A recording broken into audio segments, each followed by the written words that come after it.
Queridos amigos, queridas amigas, nossas saudações cordiais, nossos cumprimentos a todos que estão nos assistindo, particularmente, especialmente aos amigos da Casa do Caminho, casa abençoada e por demais conhecida na cidade do Salvador, para a qual essa mensagem, palestra, estará sendo e está sendo encaminhada. Vidas vazias. O psicoterapeuta Rollo May não é um psicoterapeuta comum e convencional. Na verdade, ele é psicólogo, teólogo e filósofo de formação. Já falecido na década de 90, por volta de 1994, Rollo May pode ser considerado um dos mais notáveis psicólogos, uma das mais brilhantes inteligências na área do comportamento de todo o século XX. Pode-se dizer que é a maior voz da história da psicologia existencial do século XX, ao lado de Viktor Frankl. E junto dele, e de Carl Gustav Jung, com ele, com Jung e com Viktor Frankl, os maiores pensadores da psicologia contemporânea. Rollo May, norte-americano, erudito, culto e profundamente humanista, em 1953, lançou uma obra denominada O Homem à Procura de Si Mesmo. Essa obra é considerada a obra-prima da sua produção literária, como pensador, como filósofo sensato, como teólogo lúcido e como psicólogo genial nas suas considerações. Ele vai dizer, de uma forma muito especial, que a idade contemporânea, e por idade contemporânea aqui do ponto de vista histórico, a gente considera a idade contemporânea o período a partir do momento em que a gente entra na chamada Era da Razão, do racionalismo. A partir de 1789 é o período em que houve a Revolução Francesa e o ideal iluminista, o ideal da razão, do raciocínio, da lógica, inaugura uma nova mentalidade, rompe com as perspectivas do passado, supersticiosas, místicas, algo metafísicas, algumas ingênuas, e entramos, final do século XVIII e começo do século XIX, na era da ciência, da cultura, do pensamento, que desembocaria mais tarde no século XX, para a era da tecnologia, que é a era que a gente está vivendo. Idade moderna é a idade que chega até a idade contemporânea. A Idade Moderna pode se considerar desde o século XIII até o século XVIII, mais ou menos. A Idade Contemporânea, portanto, é essa idade a partir de 1789, a era do raciocínio, do intelecto, do pensamento de maneira mais vigorosa. Não que não houvesse pensamento antes. Rollo May vai dizer, na sua obra, que a Idade Contemporânea marcou todos nós com uma mudança de paradigma nunca antes imaginado. A partir desse momento, houve uma mudança de paradigma especial que, de alguma forma, alterou radicalmente a forma do homem se conduzir e funcionar e gerou sequelas que até hoje a humanidade sofre. Diz ele que, a partir desse momento, da entrada na chamada era do raciocínio, do intelecto, do raciocínio mais sofisticado, a chamada Idade Contemporânea, e, portanto, a superação da chamada Idade Moderna, Idade Contemporânea, que se alastra até os nossos dias, portanto, vai acontecer um dos fenômenos mais interessantes, na opinião do Dr. Rollo May, que é a decadência das religiões. E essa decadência das religiões é o resultado da decepção do ser humano com relação às explicações espirituais e religiosas, que tomou conta de toda a Idade Média e de boa parte da Idade Moderna, em que o ser humano era arrebatado pelo dogma, pelas explicações religiosas ou pseudo-religiosas, pelas explicações pseudocientíficas, que era de natureza supersticiosa e que tinham algemas de preconceitos medievais.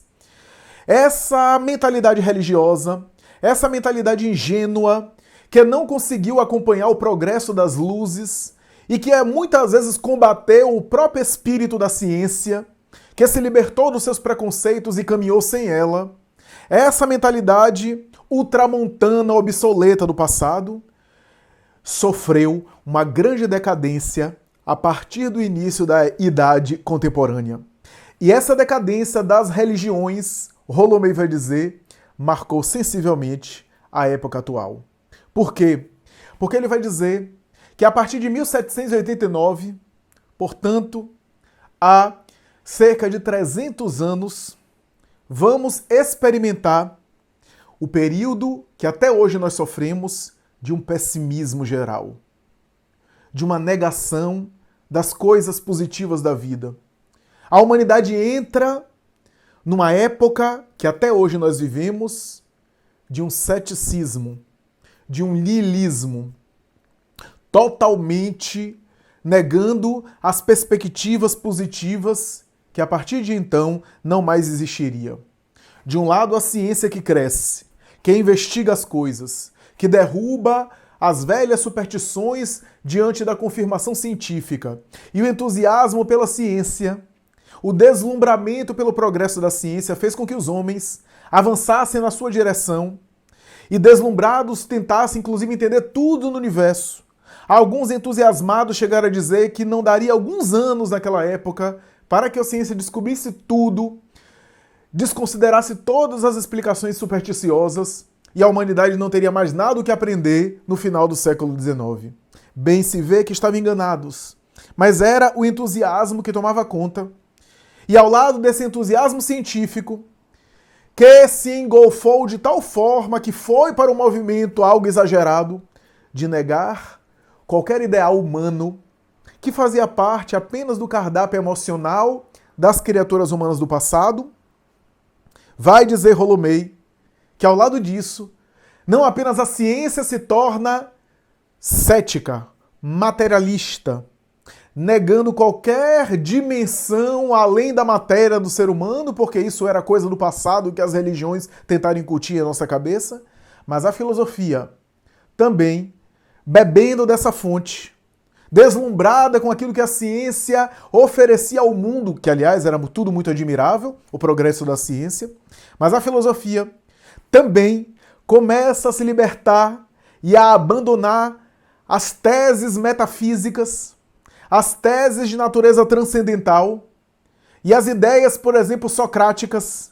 e platônicas a respeito do mundo das ideias, a respeito de uma metafísica do homem, cedem lugar a uma filosofia profundamente negacionista, profundamente pessimista, profundamente amargurada.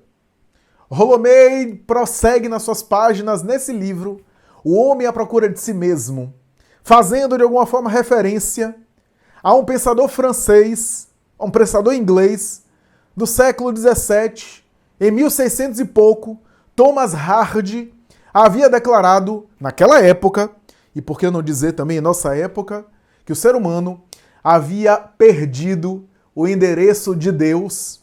Rolomei, parafraseando esse raciocínio de Thomas Hardy, vai dizer que o ser humano, da nossa época, perdeu o endereço de si mesmo. Perdeu o endereço de si mesmo. E essa filosofia, essa mentalidade, tem alguns momentos especiais que Rolomei procura mencionar. Um deles começou no início ainda do século XIX, quando o filósofo pessimista alemão Arthur Schopenhauer, que era depressivo e amargurado, herdeiro de uma família de comerciantes, esse homem, que tinha sobre ele a expectativa paterna de seguir a herança do pai e dos seus ancestrais familiares na prática comercial, a atividade, aliás, muito rendosa, que dava prosperidade econômica para a família.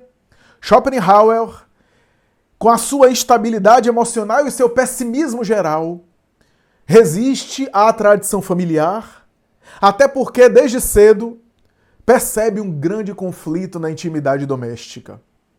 Vê a família abraçada a ideais religiosos, mas cuja atitude e a prática religiosa era uma farsa, era um fingimento total. Schopenhauer percebe o conflito familiar e resolve, para tentar dar conta da sua amargura, abraçar a filosofia. Apresenta em uma universidade alemã uma tese muito estranha a respeito das teses platônicas e que a princípio não foi aceita muito bem. Para mais tarde, ele apresentar outros textos que começam a ser lidos e aceitos e começam a fazer época de alguma forma, de tal maneira que ele começa a se tornar conhecido. Mas a sua angústia, a sua amargura, o seu pessimismo vai fazendo com que ele apresente as suas ideias. A felicidade só é possível, dizia ele, no mundo das ideias. Seria necessário, portanto, restaurar as ideias platônicas que ele não considerava de natureza espiritualista, mas o mundo das ideias no sentido mental. Porque somente no mundo mental é possível algum tipo de felicidade, algum tipo de bem-estar. Mais tarde, ele tenta adotar alguns princípios do budismo e do zen budismo, trazendo a sua filosofia ocidental, para exclamar, entre outras coisas, que a vida é sofrimento. Buda havia dito isso nas 4 nobres verdades, mas a sua conclusão é positiva e é otimista. Libertar-se do sofrimento. Schopenhauer dizia que a vida é sofrimento. Toda ela é caracterizada por dores e por sofrimento. E o ser humano é um animal com a funesta capacidade de raciocinar. E à medida que ele raciocina e toma conhecimento da sua realidade, mais ele sofre. Schopenhauer, mais tarde, se vincula em uma amizade com Richard Wagner. Não apenas adotando a música de Wagner, porque através da arte ele tentava sair da vida para cultivar algum tipo de prazer que somente poderia ser feito através da apreciação artística e mais adiante, com a sua instabilidade emocional, com o seu pessimismo, não apenas adota as ideias de Wagner, algumas muito estranhas, para mais tarde romper a amizade com Wagner e começar a ridicularizá-lo, comparando a sua música à música de Bizet, que era uma forma de desqualificar a sua arte grandiosa e a sua mensagem musical mística de que o gênio compositor alemão era portador. Acredita Schopenhauer que o cristianismo é uma farsa, que as propostas cristãs, todas elas são fingimento, são de aparência, para manipular a sociedade. Mais tarde, um herdeiro do seu pensamento cultural e filosófico, do seu intelecto, foi um outro alemão, Friedrich Nietzsche. Nietzsche, que também era portador de graves sintomas depressivos, que sobrevivia graças a um auxílio materno para poder viver bem, viver de maneira ideal do ponto de vista material, brigava filosoficamente com a ideia da divindade.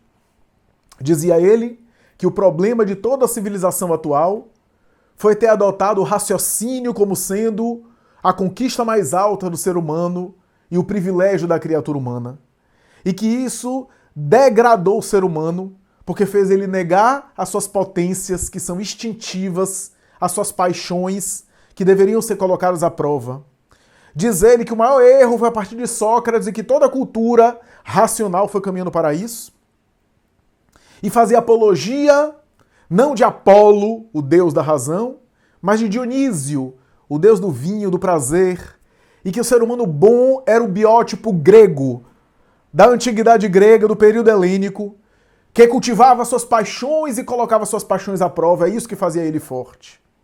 Nietzsche dizia que Deus não tem nenhum sentido.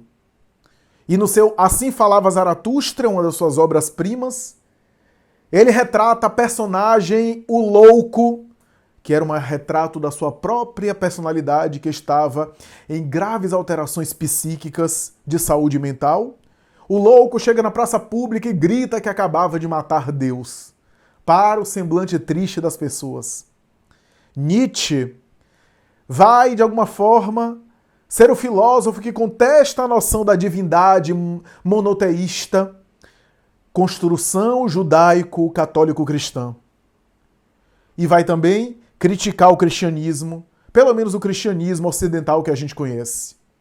Vai ser um demolidor do Ocidente, quando prega nas suas formulações essenciais, que todas as construções do Ocidente, todas as construções racionais do Ocidente deveriam ser demolidas por causa de princípios cristãos, que ele estava certo, influenciaram a cultura ocidental para ser formadas como é.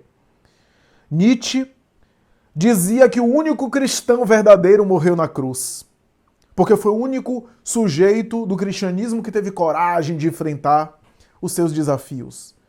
Vai dizer que as virtudes cristãs são todas covardias, que a bondade, a caridade, a generosidade cristã são farsas, são atitudes de medo da criatura que utiliza o discurso cristão de humildade com medo de enfrentar os seus desafios e para fugir dos seus compromissos sociais. Que o ser humano forte é aquele que dá vazão às suas paixões e que enfrenta sem medo, sofrendo as consequências da sua própria vida, da banalidade da sua vida e as consequências da sua vida, sem necessariamente fugi-las através da chamada humildade, caridade e benevolência cristã. E desencarna mais tarde, falece em 1900, tomado totalmente por uma demência, vítima de uma evolução de um quadro de saúde mental muito grave, embora fosse um gênio intelectual admirável. Essa herança macabra de Nietzsche foi de alguma forma herdada por Søren Kierkegaard, o filósofo dinamarquês, que se ergueu contra qualquer forma de cristianismo institucional e organizado. E a semelhança de Nietzsche, que percebeu os erros do cristianismo institucional, quis destruir tudo como se essas organizações religiosas, apesar das suas falhas, dos seus erros, não tivesse também muita coisa boa, não tivesse também elementos positivos que oferecessem à sociedade conforto, orientação religiosa, direcionamento. E graças a isso queriam destruir tudo. Kierkegaard, que era um ser humano sincero, apregoava angústia, apregoava a ideia de lutar contra qualquer poder espiritual, qualquer poder religioso, que o cristianismo organizado era uma deturpação da essência talvez cristã original, que mais tarde foi alterada por Pedro, por Paulo e pelos apóstolos, na sua opinião. E essa herança mais tarde, de alguma forma, foi assimilada por um filósofo alemão, Martin Heidegger. Heidegger, que tem uma filosofia muito difícil, a sua ontologia, filosofia sobre o ser humano, prega coisas muito complexas, com uma linguagem muito sofisticada, mas entre as coisas que ele prega, ele ressaltava a ideia do ser humano estabelecer um poder totalitário, um poder forte na sociedade, que não se dobre diante de nenhuma organização espiritual e religiosa, que não se submeta a nenhum tipo de discurso religioso e que faça os seres humanos fortes, biótipos exemplares. E Martin Heidegger vai ser considerado mais tarde o teórico filosófico do nazismo. Vai ser nas suas páginas que Adolf Hitler vai ler as bases da sua filosofia e da sua inspiração para a prática hedionda do genocídio do Terceiro Reich. E vai ser nas suas páginas também que, de alguma forma, Mussolini também elaborou o fascismo italiano, que engendrou também morte de milhares de vidas. Heidegger vai, de alguma forma, influenciar outro pensador esse muito conhecido, Jean-Paul Sartre. Sartre, filósofo francês, que por sua vez foi vítima do nazismo, que ficou nos esgotos de Paris, nos subterrâneos, fugindo à soldadesca alemã que invadiu a França e que conseguiu sobreviver, vai observar as pessoas fazendo tudo para sobreviver. Ele viu companheiros seus, religiosos ou não, vendendo as próprias filhas aos soldados nazistas alemães para terem as suas vidas salvas. Trocando uma barra de chocolate para comer em troca de denunciar algum judeu ali presente.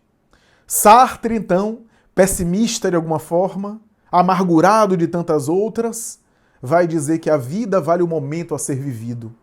e funda a escola filosófica chamada existencialismo. Jean-Paul Sartre e a sua companheira vão apregoar que moral, ética, valores morais não têm importância, não têm realidade, não têm existência real. Que o instinto de conservação, que o instinto de sobrevivência predominam sobre tudo isso. E que é necessário viver o aqui e o agora, apreciar o momento, o carpe diem de natureza perturbadora de tal sorte.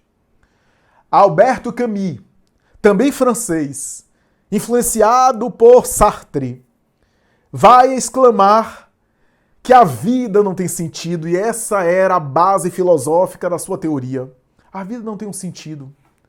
Não tem nenhum sentido intrínseco, nem vale a pena buscar um sentido para ela. E é necessário aceitar a banalidade da falta de sentido da vida. Albert Camus, cujas obras são de alguma forma negativista, é um dos pais do absurdo, tese filosófica, do niilismo, negação, negacionismo de tudo, e vai de alguma forma influenciar uma cultura toda. Ele, Sartre, influenciaria inclusive a contracultura da década de 60 e 70 do mundo inteiro, especialmente da Europa e dos Estados Unidos, que diziam que era necessário parar a guerra e fazer amor. A frase, inclusive, é de Platão, que dizia que era necessário fazer amor e parar com as guerras de Esparta e de Atenas. Mas o fazer amor de Platão era no sentido cultural e filosófico, estético. E o fazer amor da década de 70, influenciado por esses filósofos, foi a contracultura, que teve o movimento hippie como um dos seus símbolos, que apregoava o fazer amor, que era a vida instintiva, a vida tribal, a vida bárbara. O hippieísmo pregava uma espécie de retrocesso às práticas primitivas, às práticas do passado, criar sociedades alternativas, como dizia um grande poeta popular, a respeito de uma sociedade alternativa. Viver uma vida mais primitiva, mais inatural, na natureza, mais selvagem, nas comunidades hippies, no artesanato, aliás, em alguns casos de muito bom gosto, mas uma vida promíscua, uma vida sem sentido, como dizia Alberto Camus. Essa mentalidade filosófica também esteve presente na literatura, na cabeça dos grandes intelectuais da escrita, das penas mais notáveis. Quem não se recorda de Johann Goethe, o famoso literato, o famoso gênio alemão, que em um momento de grande amargura escreve Os Sofrimentos do Jovem Werther. Essa obra que narra o jovem Werther, protagonista do livro, que se apaixona por uma menina, que é recusado, é rechaçado, e a sua amargura, a sua angústia de não ter a sua paixão atendida, opta pelo suicídio como solução para o seu problema. Tese, aliás, que Schopenhauer, que nós citamos, havia concluído em uma das suas teses, porque no ápice da sua amargura, Schopenhauer havia elaborado a tese do suicídio geral para a solução da amargura e da angústia, dizia ele. Goethe, na obra, soluciona o problema de Werther, que se torna um herói ao se suicidar. E essa obra, que influenciou uma mentalidade na época, porque romantizava o suicídio, e que jovens americanos e europeus leram, e muitos deles se suicidaram, O Sofrimento do Jovem Werther, ilustra muito bem a característica dessa época, do paradigma cultural que Rolomé examina no seu livro grandioso.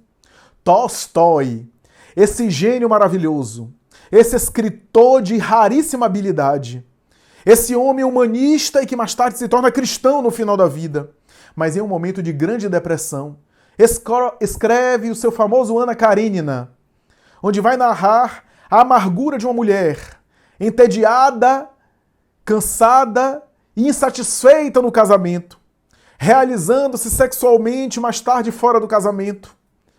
Em um romance passional, até aí muito compreensível, aliás, outros romances já narraram essas aventuras e essas experiências humanas, mas a opção dela mais tarde é o suicídio.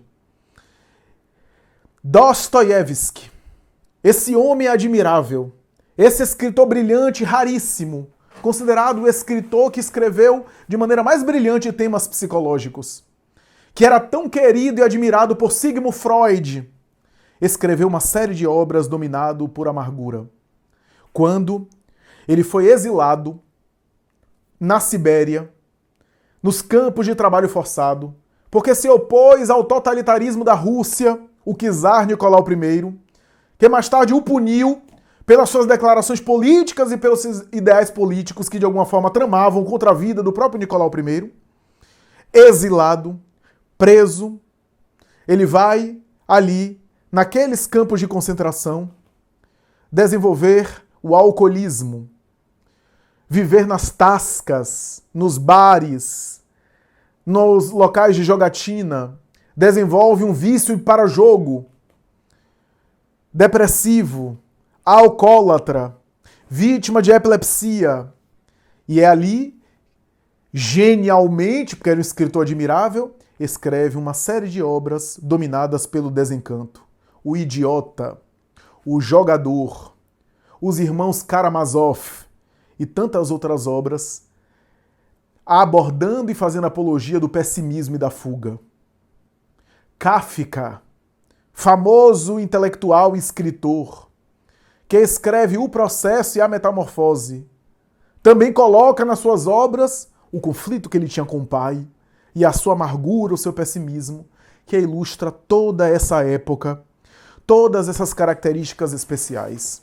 Rolomei, nas suas considerações a respeito desse livro, O Homem à Procura de Si Mesmo, vai dizer que essa decadência das religiões que não mais atendiam à sede intelectual das criaturas, a sede de elucidar as coisas, e graças aos erros da religião que realmente foi, o ser humano descrente da religião se afastou dela, divorciou-se dela, e dos ideais espirituais autênticos e legítimos que foram também descartados com ela, para adotar um comportamento materialista, científico, e cuja filosofia é pessimista.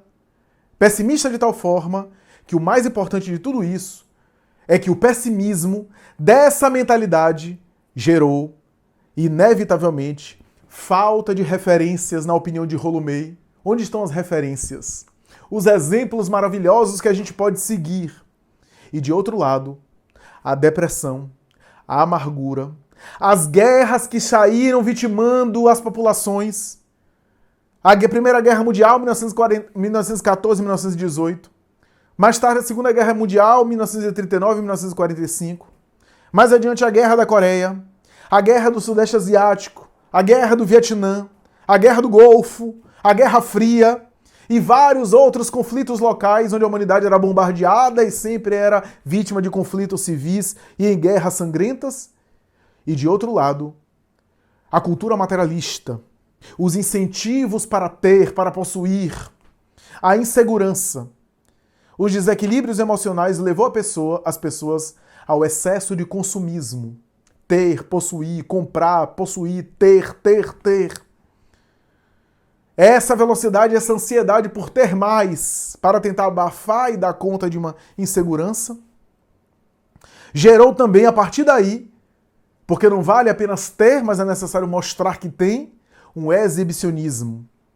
Exibicionismo esse que está presente até hoje, por falta de ideal verdadeiro interior. Porque quem exibe está confessando alguma coisa que não exibe. Quem mostra algo demais exagerado está no fundo tentando esconder uma outra coisa que não quer mostrar, diz a psicanálise e os psicólogos mais variados. Quem exibe demais está demonstrando uma carência ou uma fragilidade. Quem impõe demais ou mostra demais está tentando talvez convencer a outro porque ele próprio não está convencido do que é, do que tem, do que possui, de como se sente. E como não sabe como se sente, está tentando ver se os outros sentem bem com aquilo que mostra para se sentir bem a partir daí, porque não se sentem bem por si mesmos, ficando sozinhos consigo mesmo. Rolomei vai dizer que nessa sociedade que a gente criou, falta muita condição do ser humano conviver consigo mesmo. Daí, um dos maiores medos, diz Rolomei, da sociedade atual é justamente viver só. estar sozinho, viver uma solidão. E essa, ainda diz ele, o sensato teólogo e psicólogo, é uma sociedade de pessoas solitárias. Solitárias a sós, solitárias acompanhadas. A solidão não é um estado geográfico, é um estado interior de espírito. É uma sensação de estar desconectado, desconectado de algo. É uma sensação de não ter presenças interiores. É uma sensação de viver uma vida vazia. Diz Rolomei nas suas conclusões maravilhosas que essa vida é apenas do ego, essa vida egóica para viver apenas exteriormente para fora, que essa é a característica da sociedade atual, a partir da decadência dos valores espirituais e morais, acabou adotando uma vida apenas exterior, uma vida apenas social, uma vida apenas de ego, viver apenas para fora, gerou um grande vazio existencial. A sua colocação notável na sua obra é a respeito desse vazio existencial. E ele vai chamar a nossa época de uma época de pessoas vazias. Essas pessoas vazias também são chamadas por Rolomei de pessoas espelho. Por quê? Porque ele vai dizer que a pessoa vazia, ela tão vazia, ela não está cheia de nada, que ela acaba sendo espelho dos outros. Como ela não se preenche, ela precisa tentar se preencher com a opinião alheia, com os sentimentos alheios, com os valores alheios, com o que os outros falam. Então ela sempre está refletindo o outro. A pessoa espelho está sempre nos locais tentando de alguma forma assimilar o que os outros pensam dela para que ela possa se moldar, se adaptar àquilo que as pessoas acham, ou que ela acha que as pessoas acham dela. A pessoa espelho está sempre ansiosa, inquieta, para tentar de alguma forma atender aquilo que as pessoas querem, ou que ela acha que as pessoas querem. A pessoa espelho é vazia interiormente e precisa estar sempre atendendo os outros dessa forma, se amoldando aos outros para agradar. Diz um velho conto que um sujeito resolveu estruturar uma casa. E para estruturar uma casa, ele chamou um arquiteto, um amigo seu de confiança, que começou a estruturar, a ajudar ele na decoração, a fazer a casa, a construir, etc. Fez a planta. E quando a casa estava quase pronta, como ele queria, o sujeito chamou ele e disse: Fulano, veja só, eu estou achando sua casa maravilhosa, mas esse banheiro aqui na cozinha, perto ali da cozinha, de onde vai fazer a comida, não fica bem. As pessoas estão na cozinha e vão pro banheiro, todo mundo está sabendo que ela vai no banheiro, sai, não fica bem. Esse banheiro aqui não fica bem. Eu sugeriria você a retirar esse banheiro e botar no final da casa, no fundo da casa. E ele sabe que você tem razão, e sugeriu que ele fizesse todo o ordenamento e mudasse ali, inclusive na planta, e ele mudou. E aí a casa estava ficando maravilhosa quando um amigo seu visitou ele. E ele disse: olha, a casa está ficando maravilhosa, a sua casa está a casa dos sonhos. Mas veja, deixa eu te falar uma coisa, essa escada aqui no meio, uma escada espiral para o segundo andar da casa, não fica legal, sabe por quê? Porque está tomando muito espaço. Se eu fosse você, eu quebrava aqui essa parte, empurrava um pouco aqui, porque tem viga, empurrava um pouco aqui para lá, para que a escada pudesse subir lá adiante, e aí libera mais espaço na sala, você pode botar outra mesa aqui, etc. Ele sabe que você tem razão, chamou o arquiteto, mas já está quase pronta, vai ter que mudar quase toda a planta, que mude, eu não estou pagando, e fez. E aí mudou toda e colocou a escada. E daqui a pouco veio um outro amigo e disse: olha, sua casa é maravilhosa, mas essa janela aqui, o vento não bate muito, eu botaria ali. E aí ele vai e se submete. E cada amigo que visitava e que ele levava, dava uma opinião. E ele ia e pedia o arquiteto, e ia, mudava. Quando acabou e ele atendeu às opiniões de todo mundo, a casa virou um monstro. Não dava nem para ser habitada. Estava totalmente deformada. Ele então resolveu demoliu a casa, chamou um engenheiro e disse: olha, eu quero a casa assim. E fez a casa. Quando estava no final, alguns desses amigos vieram visitar e disseram: olha, sua casa tá ótima, mas esse quarto, ele disse: esse quarto não, a casa de vocês foi aquela outra que vocês construíram. Essa é a minha, viu? E vai ser assim como eu quero. A história, claro, não está negando você ouvir a opinião alheia, você consultar as pessoas que podem ajudá-lo a entender as coisas, a tomar uma melhor decisão, a você refletir, apreciar a opinião de terceiros para chegar à sua conclusão, à sua decisão. Mas a história chama-nos a atenção para essa reflexão a respeito do que você quer, do que nós queremos. A pessoa espelha uma pessoa vazia por dentro que reflete sempre as paixões dos outros. É aquela pessoa que corta o cabelo de uma forma, bota o penteado de uma forma, e se o marido, a esposa, o filho, a mãe, o pai disser não ficou bem, aí a pessoa muda. E a pessoa pode botar uma roupa, se vestir de uma forma que detesta, só porque a outra gosta de dizer, eu adorei a sua roupa, mesmo que a pessoa deteste. A pessoa espelha aquele que sempre está refletindo. Parece que Rolomei, me permito dizer, escreveu para os dias atuais. Porque é só a gente abrir as redes sociais, a vida digital, e a gente vai ver as pessoas funcionando assim. Sendo pessoas espelho, querendo refletir aquilo que os outros vão clicar ou vão curtir. Que sempre estão à cata da demanda das massas. Que sempre estão à procura daquilo que elas acham que os outros vão gostar ou não gostar. Que estão numa competição desenfreada hoje nas redes sociais para ver quem posta mais, quem ganha mais curtida, quem ganha mais seguidores, quem ganha mais inscritos. Numa competição desenfreada, sempre tentando se amargurar com relação a outro que tem maior popularidade. E popularidade nem sempre é capital simbólico, popularidade nem sempre significa dizer substância, nem sempre quer dizer conteúdo de credibilidade, informação verdadeira, muito pelo contrário.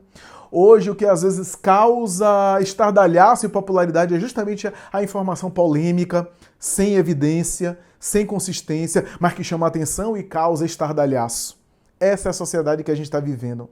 É uma sociedade de correr para exibir, para mostrar, porque a preocupação é ter seguidores, é ter curtidas, é produzir alguma coisa para talvez tentar, sem conseguir, preencher o grande vazio interior que nós carregamos. A verdade é que tudo isso mereceu do espírito Joana de Ângeles o comentário e a elaboração de uma obra. A obra mais recente da sua lavra, Joana de Ângeles, volta a escrever sobre o comportamento humano, não mais na coleção psicológica, que é a coleção sobre a teoria psicológica, que ela escreve de maneira mais densa e com nomes técnicos, mas Joana volta, escreve de maneira mais simples, mas fala de temas psicológicos importantíssimos que estão acontecendo na atualidade. Temas dos mais relevantes. Temas que quando eu li a obra Vidas Vazias, eu fiquei com a impressão que ela atualizou o livro O Homem à Procura de Si Mesmo, do Dr. Rolomei. Ela parece atualizar a obra de Rolomei de uma forma maravilhosa, porque ela escreve falando sobre esses fenômenos que estamos vivendo. Fenômenos, hoje, predominantemente enfocados na vida digital, mas fenômenos que demonstram que nós estamos vivendo uma sociedade de vidas vazias. Uma sociedade em que privilegia o aparentar, o parecer, o projetar, o exibir. Uma sociedade que acredita que a felicidade é uma mentira daquilo que se exibe em redes sociais, mais do que a companhia, o valor humano. Uma sociedade que valoriza a espetacularização da vida privada. Eu preciso fotografar, eu preciso expor, eu preciso exibir a minha vida, a minha felicidade, que, com um olhar sensato e lúcido, menos ingênuo e menos frágil emocionalmente, porque as pessoas mais frágeis emocionalmente acabam acreditando e vão para isso. Mas um olhar mais lúcido, se percebe que essas produções são mentira. São mentirosas. Porque a vida real não é feita apenas de sorriso, de flash, de pose diante de alguma paisagem, como se a vida fosse isso. É publicidade, é marketing. Não é uma vida verdadeira. A vida verdadeira é feita de esforços, de convivência. E espetacularizar a vida privada, às vezes gera uma desconexão com a nossa própria essência, a nossa própria vida, e nos tornamos vazios interiormente. Tenho visto isso até na prática psicológica. Prática essa que tem me demonstrado que muitas vezes o nosso vazio interior e a angústia de vivê-lo e de enfrentá-lo, que é a melhor forma, gera nos sujeitos quase sempre uma busca de uma fuga para tentar amenizar. E as fugas atuais são medicamento psiquiátrico, é uma forma de fugir, ou é uma forma de evitar a realidade e a dificuldade insuportável ou quase insuportável de viver, o peso que é a realidade e o peso que é continuar vivendo na realidade, a alteração psíquica pelo abuso de álcool, pelo sexo desenfreado, através das relações as mais variadas, as relações fugidias e apenas apelando para os desejos sexuais imediatos, o consumo de toda sorte, as fugas pelo excesso de comida, sim, também pelas compulsões, gasto financeiro, comida, bebida e assim por diante. E também através de outras fugas, por exemplo, as distrações tecnológicas, que faz a gente perder muito tempo em coisa nenhuma, privando-nos dos verdadeiros e importantes momentos da nossa vida, que é a convivência, que é o afeto, que é a caridade, que é o bem, ou que é a boa cultura, a boa leitura, que a gente não consegue fazer porque a gente está passeando com o dedinho na tela do computador ou do celular a respeito e em cima de conteúdos que não vão acrescentar nada pra gente. É por isso que a gente não tem tempo de pegar uma obra literária de fôlego e acrescentar ao nosso mundo interior aquilo, porque a gente fica apenas passando com o dedo no smartphone, coisa nenhuma, para sermos pessoas vazias. Se nós examinarmos, e eu tenho visto isso no consultório, pessoas que estão angustiadas hoje por conta dessa privação, que nunca a gente viveu isso, como estamos vivendo hoje, nós vamos observar que muitos têm me dito: como eu gostaria de viajar para tentar dar conta dessa angústia, afinal, ficar assim sem viajar. Eu queria tanto viajar porque estou sentindo tanta falta nesse confinamento social.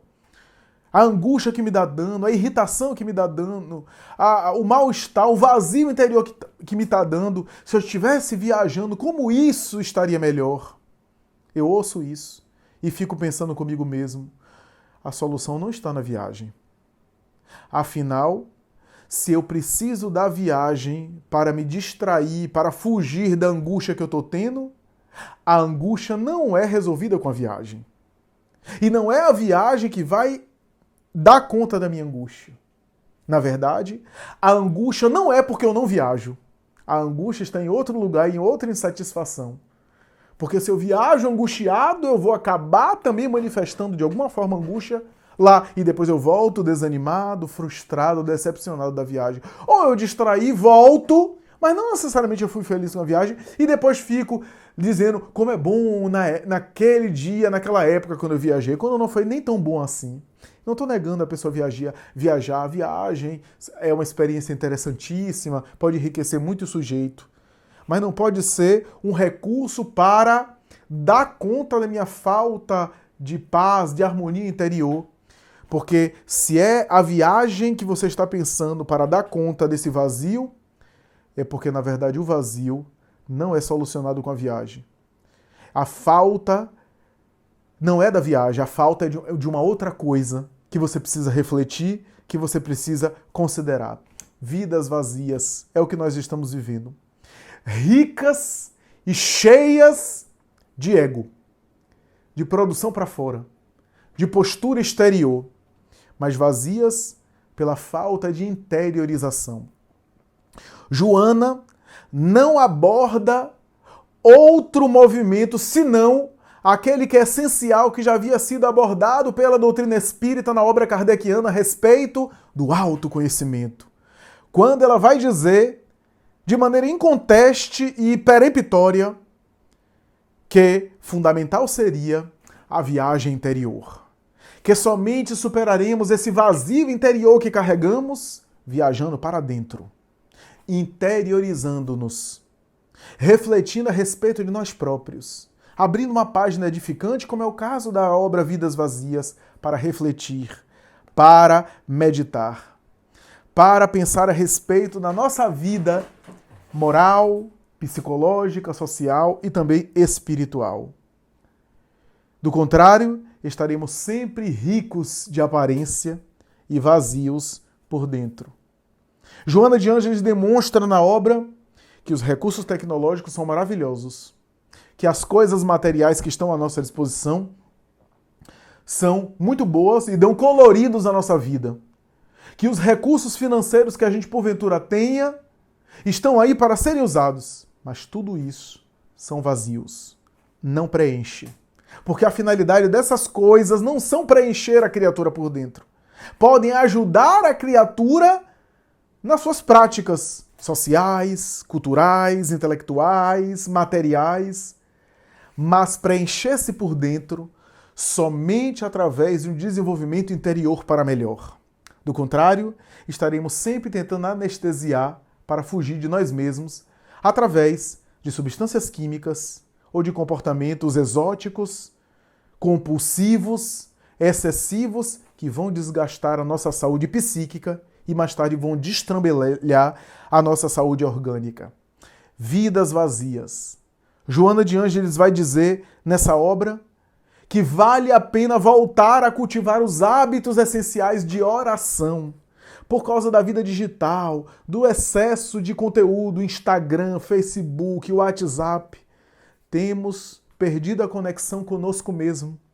Temos perdido o hábito de orar em família, aprender a conviver melhor em família nesse período, por exemplo. Tentar desenvolver os valores espirituais que estão à nossa disposição. Cego é aquele que acha que a gente só vai desenvolver virtudes espirituais em uma igreja, em um centro espírita, em uma casa religiosa. Não. Os valores espirituais são desenvolvidos até mesmo numa leitura. São desenvolvidos na oração que a gente faz para alguém. Os valores espirituais são desenvolvidos no estudo que a gente faz de nós mesmos. Na mudança de postura. No exercício da gentileza, um dos últimos capítulos da obra, quando ela faz uma homenagem à gentileza. Como falta gentileza em nós. Como a gente, no nosso dia a dia, carece de gentileza. Gentileza é a forma da gente tratar os outros. Às vezes, pela gentileza, a gente consegue mudar uma vida. Pela forma como a gente trata a pessoa, porque nem sempre a gente vai ter a solução para o problema do outro. Nem sempre a gente vai ter a palavra mágica que vai consertar e vai mudar a vida do outro, porque isso também depende do outro. O outro precisa querer. E ninguém vai poder tomar o remédio por outra pessoa. Ninguém vai poder caminhar com os pés alheios. Cada qual de nós faz a sua caminhada, o seu esforço. Mas como faz a diferença um gesto de gentileza? A gentileza é o estímulo que faz a criatura se modificar. Quantas vezes, através de uma grosseria, essa grosseria toma uma bola de neve, um efeito dominó, e aquela pessoa que foi vítima da nossa grosseria faz uma grosseria maior ali adiante e de repente tem um homicídio. Tem uma agressão séria, tem uma separação conjugal que começou conosco. E quantas vezes uma gentileza pode salvar uma vida? Pode modificar uma existência. Joana de Ângeles vai abordar isso. Vai dizer da necessidade que a gente tem, necessidade premente, necessidade urgente de pensar sobre a nossa vida espiritual. A nossa vida espiritual é essencial que a gente pense. Rolomei dizia na sua obra que o ser humano que não pensa sobre a sua morte é um ser humano pobre. Disse ele. Há dois tipos de pessoas, disse ele. Aqueles que vivem desesperados, atemorizados com a morte. Essas são pessoas que acabaram desenvolvendo um quadro neurótico. E essas pessoas acabam vivendo desesperadas e paralisam a existência. São pessoas que empobrecem a vida. E há outro tipo de existência que é a pessoa que simplesmente faz de conta que a morte não existe. Negam a morte. Uma vive ansiosa e essa ansiedade é atormentadora. A outra vive um desespero intenso, uma negação intensa sobre a morte, uma falta de contato com a morte. E isso faz com que a vida delas também seja pobre. Porque ao negar a possibilidade da morte, ao negar a ideia de que nós estamos aqui de passagem, a nossa vida fica muito pobre. E a gente vive a vida apenas egóica, do ponto de vista psicológico. Rolomei, sem o saber, está ali colocando colocações importantíssimas que Joana de Ângeles vai abordar também na sua obra. Há 2 capítulos, pelo menos, na obra Vidas Vazias, falando sobre imortalidade, falando sobre a possibilidade de a gente refletir. Rolomei conta um caso de um próprio problema de saúde que ele teve. Uma tuberculose na época, que não tinha ainda solução para a tuberculose. E ele dizia, todo dia eu acordava e tinha que fazer raio-x. E a expectativa que eu tinha é que no raio-x demonstrasse que a doença da tuberculose estava regredindo ou estava progredindo. É claro que eu fiquei ansioso, mas era uma ansiedade normal, não era uma ansiedade severa, grave. E aquela ansiedade me fez refletir sobre a vida e me fez ter relações de qualidade com as pessoas, valorizar a existência de uma forma totalmente diferente. Se eu ficasse desesperado, eu paralisaria a minha vida. E se eu negasse a possibilidade da morte, eu passaria pela vida, talvez, como alguém que não se conectou com a existência de maneira profunda. Eu vi, disse Rolomei, na ala hospitalar de pessoas tuberculosas como eu, que ficavam isoladas, pessoas negando a morte, dizendo que não dava 2 semanas para saírem dali, que logo estariam boas, e negavam a possibilidade de não ficarem boas da doença. E Rolomei vai dizer, essas pessoas, incrivelmente, eram as que mais morriam na ala hospitalar onde observei. Porque a vida tem que ter sentido. E para conseguir dar sentido à vida ganha um sentido maior a partir da morte. É a morte e é a partir da morte que a vida ganha um sentido e um sabor especial. É a partir da compreensão do fenômeno da morte e da falta de eternidade na vida material que a gente dá um sentido maior à existência física. Joana de Ângeles complementa, atualiza o raciocínio de Rolomei quando vai dizer, reflete a respeito da tua existência e da tua partida para a vida espiritual. E isso te habituará psicologicamente. E o tema não lhe será angustiante se você de vez em quando refletir numa página edificante a respeito da passagem para a vida verdadeira, que é a espiritual. Joana de Ângeles vai dizer que nunca como esses dias os bons espíritos interferiram em nossas vidas, mas também os espíritos que se aproveitam desses momentos que estamos vivendo para causar perturbação de todo jaez, para gerar qualquer tipo de sofrimento, para gerar os mais variados tipos de perturbação de toda sorte, dos quais a humanidade sofre e aos quais a humanidade ainda está mergulhado. Essa herança macabra de Schopenhauer, de Nietzsche, de Heidegger, de Soren Kierkegaard, de Sartre, de Albert Camus, de Kafka, de Goethe, de Leon Tolstói, de Dostoiévski, do pessimismo materialista de uma forma geral. Vai ser nessa época da Idade Contemporânea, vai ser nessa época da Era da Razão, que surge na cultura mundial, nesse mesmo momento, como uma espécie de resposta celestial à Terra, o Espiritismo, que apresenta na documentação cabal, em evidência científica laboratorial, a comunicação dos mortos que voltam à vida física para demonstrar que continuam vivendo. E os espíritos demonstram na sua legitimidade como é que se encontram após a vida material. Eles dizem nos seus relatos como estão e, portanto, dão a pista para a gente de como a gente vai estar após a morte, a depender do tipo de vida que a gente cultivar durante a experiência material. Essas vozes invisíveis relatam Allan Kardec a respeito da vida espiritual.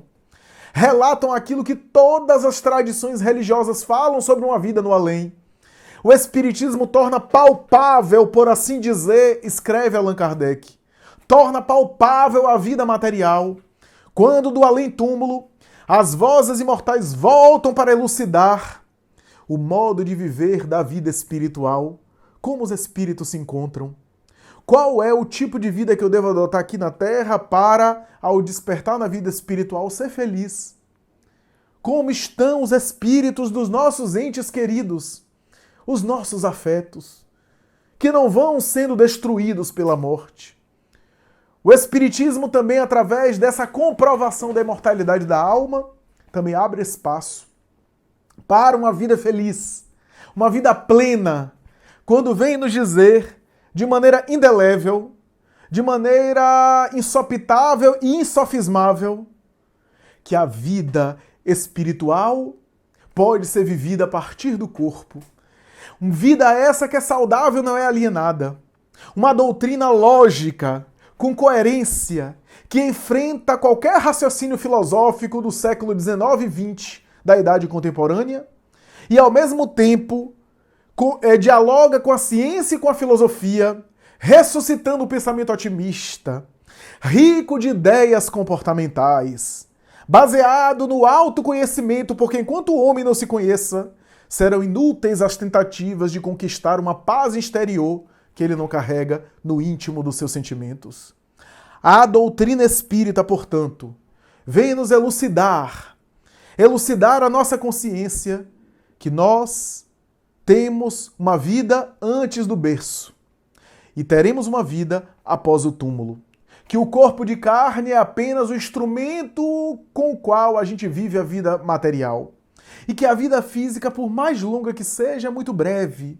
A nossa viagem, o nosso périplo pela experiência do corpo, obedece a uma passagem muito rápida, que atende a critérios muito específicos de crescimento, de evolução, que objetiva o amadurecimento do indivíduo, o seu aprimoramento como personalidade, que o objetivo da vida e a vida humana tem um sentido. Esse sentido é espiritual.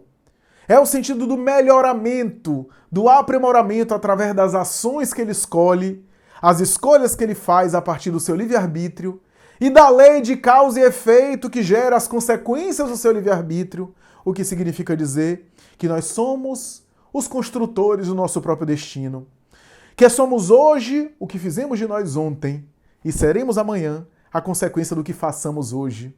O Espiritismo nos explica de maneira lógica, clara e otimista que a nossa felicidade ou a nossa infelicidade está em nossas mãos.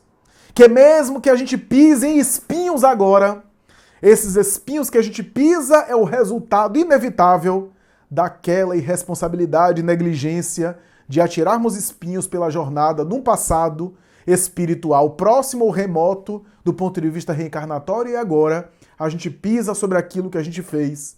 Mas, mesmo pisando sobre espinhos, nós podemos semear flores agora que colheremos amanhã. Não amanhã de maneira imediata, porque estamos semeando hoje, fazendo bem, o nosso bem mais tarde adiante, através da lei de causa e efeito. Mas também a doutrina espírita, pelo seu tipo de estilo moral que convida, pelo seu estilo de vida que convida o sujeito a adotar, restaura, resgata de maneira excelente a pureza original do Evangelho de Jesus, cuja vivência espírita é a vivência de Jesus Cristo, em espírito e verdade, nas lições, na moral, aquela pureza e pulcritude do Evangelho inicial, que Jesus viveu com os apóstolos, com seus discípulos diretos, e que inaugurou uma nova mentalidade humana que nunca foi superada. O amor, o bem, o perdão, a caridade ensinada pelo mestre dos mestres permanece inigualável, como aquela doação total de ação do bem, que Allan Kardec sintetiza todos esses ensinamentos na expressão fora da caridade não há salvação. É isso que Joana descreve, é isso que Joana problematiza, é isso que Joana trabalha na sua obra grandiosa, Vidas Vazias. Começando com uma exortação a São Francisco de Assis, a quem ela se direciona quase como se fosse o representante do governador espiritual da terra, Jesus, porque é o embaixador por excelência do Cristo, aquele que era médium de Jesus quando estava encarnado, São Francisco, pedindo a ele que volte à terra dos nossos dias, porque a terra dos nossos dias, feita de vidas vazias na sua maioria, não é diferente da terra dos dias em que São Francisco esteve conosco em plena Idade Média, em que os religiosos eram pessoas vazias e que a população, ignorante ou não, estava totalmente perdida, sem referenciais. Joana de Ângeles fala da verdadeira amizade e eu peço licença para ler alguns trechos da obra. Quando ela fala sobre amizade, ela vai dizer o seguinte: os melhores amigos, olha como a gente precisa dessa lição hoje. Os melhores amigos são aqueles que ajudam a evoluir, que contribuem para a reforma íntima e, em consequência, para a iluminação espiritual. Temas vulgares, conversações de censuras ou maledicências, assuntos que revelam orgulho e preconceito, são prejudiciais sob todos os aspectos considerados, deixando patente que, de igual maneira, será também crucificado na crítica pertinaz quando se encontre afastado por qualquer razão. Olha que sabedoria que ela fala. Ela diz que se você tem uma amizade que vive criticando as outras pessoas por detrás, cujos temas são sempre vulgares, feito de conteúdos perturbadores e insanos, pode ter cuidado com relação a esse relacionamento. Se você não mudar para mudar o relacionamento vai modificar você para pior e você vai ser vítima dele. É isso que ela está falando. Cultivar a qualidade das nossas comunicações, dos nossos relacionamentos. Olha o que ela fala sobre pandemia. Um amigo meu me disse isso ontem, mostrando o livro Vidas Vazias. Olha o que ela fala sobre pandemia, e essa obra foi escrita antes do surto de Covid-19, nesse ano que estamos, ano de 2020. Olha o que ela fala. Em razão dos hábitos perniciosos que resultam dos pensamentos doentios, instalam-se enfermidades de vário porte por conta da vitalização dos miasmas mentais que são absorvidos por vírus e outros micro-organismos que adquirem morbidade e se espalham de forma epidêmica. Eis como surgem as pandemias que periodicamente invadem a Terra e auxiliam na depuração dos seus habitantes. Vitalização de miasmas mentais que são absorvidos por vírus e por outros micro-organismos que adquirem letalidade e se espalham de forma epidêmica. Foi assim com a gripe espanhola, uma influenza convencional que mais tarde assumiu um poder mais letal. Foi assim com o Covid, que antes estava em animais como morcegos e alguns mamíferos, e que assumiu um processo e uma característica de letalidade, de potencial fatal, uma mutação genética, como diz alguns. Só que a ciência e os cientistas perguntam como é que essa mutação genética se deu, qual é a causa dessa mutação genética? Por que essa mutação genética? A ciência nem sempre sabe explicar. O espiritismo, que caminha lado a lado com a ciência, diz Allan Kardec, aceita tudo aquilo que a ciência comprova, mas não se detém onde a ciência para, porque enquanto a ciência estuda os efeitos, o espiritismo recupera as causas, remonta as causas, vai iluminar e esclarecer aquilo que a ciência ignora, quando fala desses miasmas mentais explicados por Joana de Ângeles.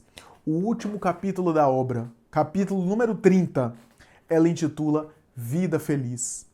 E ela vai dizer que é possível ser feliz aqui na Terra. É possível ter uma vida feliz.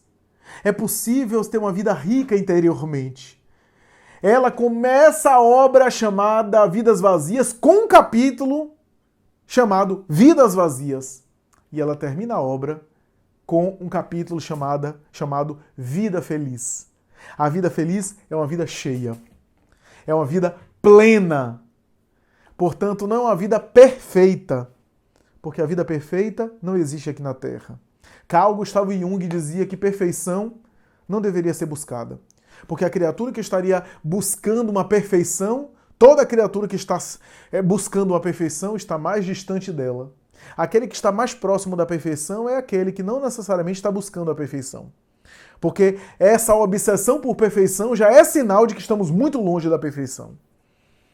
Afinal, somos, como dizia Lacan, seres que têm uma falta, seres faltantes. E que bom que somos assim. Porque essa falta que existe em nós é que faz a gente se movimentar para buscar sempre mais. Reconhece-se, diz Allan Kardec, o verdadeiro espírita ou o verdadeiro cristão pelo esforço que ele faz para se melhorar sempre, para ser hoje melhor do que ontem e amanhã melhor do que hoje, corrigindo os equívocos e aumentando e ampliando os acertos. Porque se os erros nos tornam mais humanos, e eu não tenho dúvida disso, os equívocos nos tornam mais humanos, a correção dos equívocos é que nos tornam mais espirituais. Os erros nos humanizam, porque faz a gente entender a fraqueza humana e faz a gente também tolerar e compreender quando os outros erram. Mas o que espiritualiza a gente, se os erros nos humanizam, o que espiritualiza a gente é consertar os erros. E é essa a proposta do Espiritismo. Não é a proposta de tornar todas as pessoas anjos, ou fazerem pessoas anjos de uma hora para outra. É fazer as pessoas se redimirem e buscarem angelitude passo a passo. O Espiritismo, portanto, meus amigos, nos dá uma vida rica de significado, de sentido, porque vem dizer que não estamos sozinhos. Almas invisíveis nos assistem, nos protegem. E, ao mesmo tempo, há uma dimensão espiritual que nos aguarda e que vale a pena fazer o bem em toda parte. Vale a pena atuar no bem mesmo com espírito de sacrifício e com o coração sangrando. E nunca nos arrependeremos de termos feito o bem. Portanto, diante das perturbações que graçam em toda sorte, sejamos nós aqueles que viajamos para dentro e saímos para fora no bem que a gente faz, no amor que a gente dá. Porque quem ama, quem faz o bem, não experimenta vazio interior. Está sempre rico interiormente, de presenças interiores, porque está em conexão com si mesmo, consigo mesmo, e está à procura de si mesmo. Obra homônima de Rollo May. É isso, meus amigos. Um abraço aos queridos amigos da Casa do Caminho. Espero que tenham gostado e até a próxima, se Deus quiser.